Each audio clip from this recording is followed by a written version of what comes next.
Tribuners, bersama saya Molly, Anda sedang menyaksikan saksi kata rekonstruksi peristiwa dari narasumber utama. Seorang wanita warga kota Tanjung Balai mengaku ditipu oleh agen tenaga kerja untuk bekerja di Malaysia. Korban mengaku diajak seorang wanita berinisial R untuk bekerja ke Malaysia dengan warga kisaran berinisial I yang diiming-iming gaji besar dan pekerjaan yang tidak terlalu berat. Namun bukan kerja yang diharap. Ia malah hendak dijual ke lelaki berhidung belang oleh bosnya yang ada di Malaysia. Parahnya, orang tua korban dipaksa membayar uang puluhan juta rupiah untuk menebus anaknya yang disebut-sebut berutang. Bagaimana awal mulanya ia diperdaya melalui Facebook? Simak penuturan korban kepada Tribun Medan. Pertama itu saya dari Facebook Messenger di chatting, diajak ke Malaysia. Dia cakap kerja di sana 1 minggu 3 juta gajinya, kerjanya nggak capek, kerja game, banyak duduk aja, dia cakap kayak gitu. Lepas tuh dia cakap kalau kamu nggak ada uang nggak apa-apa, pinjaman aja semua, nanti dipotong gaji. Nah, semua dibiayain, kamu tinggal berangkat, kami bisa uruskan semua. Jadi diuruslah semua berkas, diantar, selesai paspor, pergi, berangkat. Lepas itu sampai sana di kondo, di apartemen dulu sebelum kerja itu. Di apartemen ada 2 hari, baru kerja game diantar. Lepas itu 1 minggu kan udah gajian. Lepas itu datanglah kayak orang Bangla lah, nggak tahu, kulit hitam gitu. Jadi bos game kapten itu cakap, kamu layan ini ya, layan macam mana? Saya cakap macam itu. Jadi dia bilang, layanlah, dia mau sama kamu. Lo kok kerjanya layan? Biasanya kan isi koin main game. Iya, ini sudah beda, kamu sudah dialihkan, udah nggak bagian koin lagi. Kenapa kayak gitu, kapten? Nah, itu kan sama dengan kapten mengapakan saya, kayak suruh saya jadi apa, jadi jual diri gitu. Jadi habis itu saya bilang, kalau kerja kayak gini saya nggak mau lah, kalau mau jual diri saya sendiri pun bisa, nggak perlu kapten suruh. Saya bilang kayak gitu karena saya bising-bising, mungkin malu dia dengan apa itu yang mau sama saya itu, jadi dia cancel. Lepas itu besoknya datang lagi orang India. Jadi saya cakap lagi, saya tengah tak enak badan, Captain. Saya sakit, tak boleh kerja. Lepas itu saya ulur-ulur waktu, pulanglah, minta pulang ke apartemen, alasan saya sakit. Cuti pulang ke apartemen pertama yang sebelum kerja itu. Lepas itu saya kontak mama, mama, saya mau pulang. Kenapa? Kata mama. Iya, nggak enak kerjanya, sebab kan kalau tak kerja tak dapat gaji. Nggak usah lah kerja jauh-jauh, kalau kerjanya kayak gini mah. Lebih baik pulang, sebab pun makan kan biaya sendiri juga. Jadi biarlah awak pulang, awak bilang kayak gitu. Lepas itu mama cakap kan, udahlah tunggu dulu, kan 28 hari. Lepas itu awak bilang kayak gini, ma sebenarnya kerjaan ini udah tak betul, tapi awak tak bisa cakap di sini banyak budak-budak nih cuti, nanti cakap dengan inisial R, inisial I. Lepas itu awak cakap macam gini, mama bayar aja lah, nanti diceritakan di kampung soal kerjaan ini. Lepas itu dibayar lah, dibayar utang yang urus-urus paspor semua itu dibayar. Lepas itu dia cakap janji kalau utang habis dia kasih paspor. Mama transfer, dia cakap besoklah paspormu, yang antar paspor lagi cuti. Lepas itu besoknya barulah dia kasih paspor. Habis itu saya pulang, saya cakap dengan mama kalau kerja tuh di sana saya ditempatkan macam disuruh layan orang. Lepas itu yang lain itu juga saya tengok di sana, masuklah ada laki-laki ke kamar orang itu. Kayak gitulah kerjaan di sana, makanya saya mau pulang. Awal mula berarti sampai nggak ada di sini. Di sini inisial R. Artinya gimana iming-imingnya waktu itu? Dia cakap dia mau kerjaan enggak? kerjaan apa kak? Kerjaan game. Di mana kak? Di Malaysia. Ayolah, kata dia kayak gitu. Jadi saya cakap, kak, saya nggak ada paspor, belum ada semua-semuanya. Nggak apa-apa, nanti diurus. Dia cakap kayak gitu. Terus kemudian saat sampai di sana, itu di karantina ya salah satu apartemen itu. Iya, sebelum kerja saya disuruh lah di apartemen yang inisial I yang menampung budak dari sini ke Malaysia itu. Waktu berangkat itu ada berapa orang? Saya 2 orang dari sini. Malah. Iya, tapi di apartemen itu udah ada 3 budak. Berarti ada 5 di apartemen itu. Iya, Orang Indonesia sana? Indonesia ada, Vietnam ada, Thailand ada. Oh, berarti bukan cuma Indonesia aja ya? Iya, Karena dipaksa untuk melayani gitu. iya. Kalau nggak melayani, nggak misalnya nggak menolak itu gimana? Kalau menolak, dia cakap, kamu sudah tidak bisa masuk kerja game lagi. Di situ sudah penuh, jadi kamu dipindahkan ke sini. Itulah alasan kapten itu. Itu orang Malaysia atau orang Iya, orang Malaysia, tapi Ini orang mana di CI tadi? kisaran Ini laki-laki atau perempuan? perempuan Yang R? Misalnya. yang Tanjung Balai. Tanjung Balai ya? Iya, Terus sampai di sana di karantina di satu apartemen ya. iya, Di sana ada nggak yang mencoba berontak kayak kamu nih? ada. Yang lari sudah ada juga, Bang. Sudah juga ya? Sudah ada budak lari, tapi itu orang Tanjung Balai yang lari, itu 2 orang. Sebab nggak tahu kerjaannya. Saya juga sempat mau lari, tapi saya nggak berani, Bang. Oh berarti ada apartemen dia ya? Iya,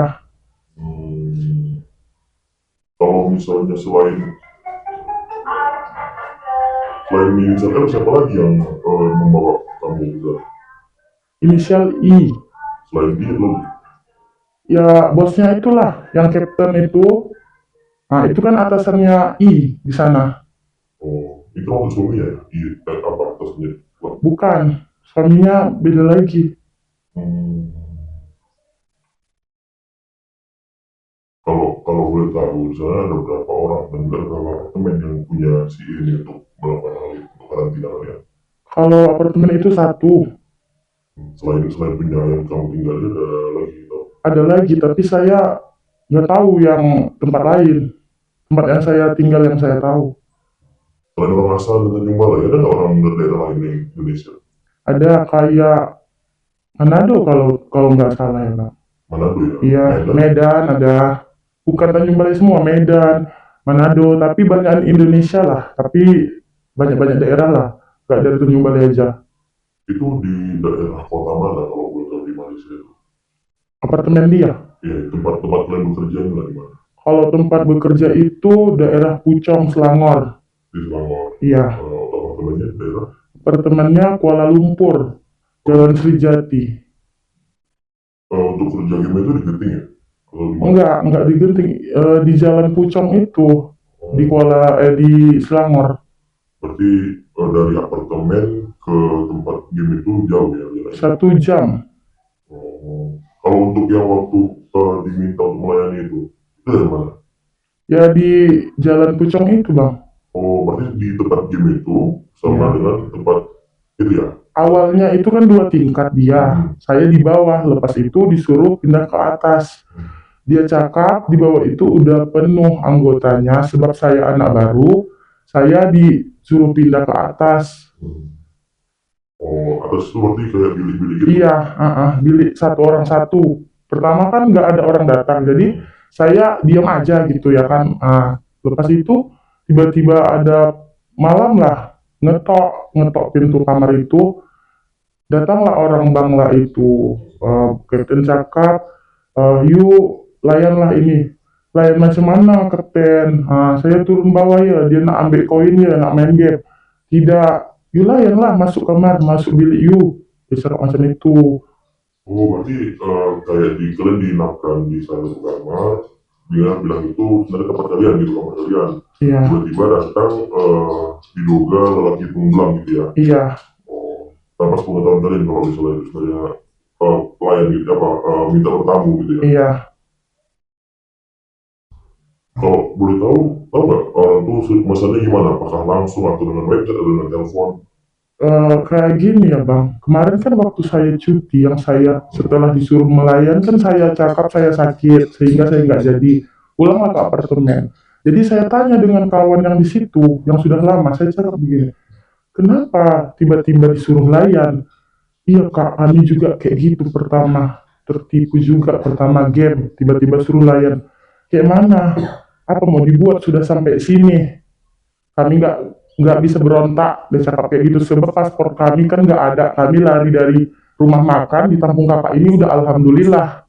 Kayak gitulah makanya dia nggak bisa berontak ya kan. Lepas itu dia cakap kayak gini, "Ah, kok kenapa? Awak kenapa tanya kenapa bisa kita dimasuki bilik disuruh layan itu? Ya kakak nggak tahu ya, yang foto kakak disuruh foto itu kan itu dimasukkan kayak link gitu. Link apa? Saya tanya. Ini loh kak, kakak nggak ada ya? Nggak tahu loh link-link kayak gitu. Dia ada link lah ini kak dari Telegram ditunjukkan dia lah. Saya lihatlah semua tempat game dia rupanya adalah budak-budak itu. Diposting lah foto kami yang disuruhnya foto itu, diposting dia lah di situ. Ada umur, ada nama, dari mana asalnya, situ diposting. Oh berarti waktu nyampe tuh langsung difoto gimana? Satu hari sampai kan udah menginap ya kan. Habis itu besoknya dia ajak pergi beli baju, dia cakap baju tuh tak boleh pakai. Baju impor dari Indo. Iya. Jadi saya cakap, kak kenapa baju macam gini? Iya dek, kamu kan dalam ruangan, nggak ada yang lihat kok nggak apa-apa. Dia cakap kayak gitu, nggak boleh pakai pakaian jeans. Dia cakap gitu. Jadi bajunya dalam kutip baju seksi gitu. Iya, baju seksi. Kasut juga disuruh beli yang tinggi. Oh, kasut. Kasut ini termasuk bagian dalam ya gitu ya? Kasut itu apa kasut? Sendal, sendal Seperti high tinggi. heel. Iya, disuruh sendal tinggi. Oh, sendal tinggi. Iya. Untuk kalau betul nggak mereka memesan ini kalau tanda kutip ini kan termasuk orang luar ya rata-rata ya peminatnya ya gitu ya. Nah itu sama berapa tarifnya di tarif mereka? Kami nggak pernah tahu tarifnya. Nggak tahu ya. Iya. Nah, kalau dia sistemnya bagaimana penggajiannya di sana? Gajinya satu hari ya kan, kalau kita dulu kan saya pegang koin. Kalau pegang koin itu 90 ringgit. Iya. 1 hari. Iya, tapi kalau layan itu nggak tahu berapa. Sebab kan saya tak sempat. Kalau dari informasi kawan-kawan yang lain di sana, tahu nggak? Kalau kawan cakap, dia dapat 150. Per hari. Iya, tapi dia cakap kalau dia layan, dia dapat tip. Dapat tip dari pelanggan ya gitu. Iya, macam mana dia pandai lah mengapa apa itu gitu. Itu ini kan termasuk penjualan orang ya. Nah, kalau boleh tahu, memang di lokasi itu aja kan dipindah-pindahkan gitu. Misalnya dari Malaysia nanti dipindah ke Myanmar atau ke Thailand ada nggak gitu kira-kira jadinya? Ada, tapi orang Indonesia gak ada yang dipindahkan dia, itu kayak orang Vietnam. Sebab kan harus pandai bahasa Inggris kan. Jadi kalau orang-orang yang luar negara, mungkin dipindahkan dia. Kalau orang Indonesia, gak ada yang dipindahin. Berarti jaringannya bukan cuma Malaysia doang. Bukan, company Jepang itu bang. Saya dengar kabar ya, saya tanya kawan, itu kok bisa jadi kayak gitu?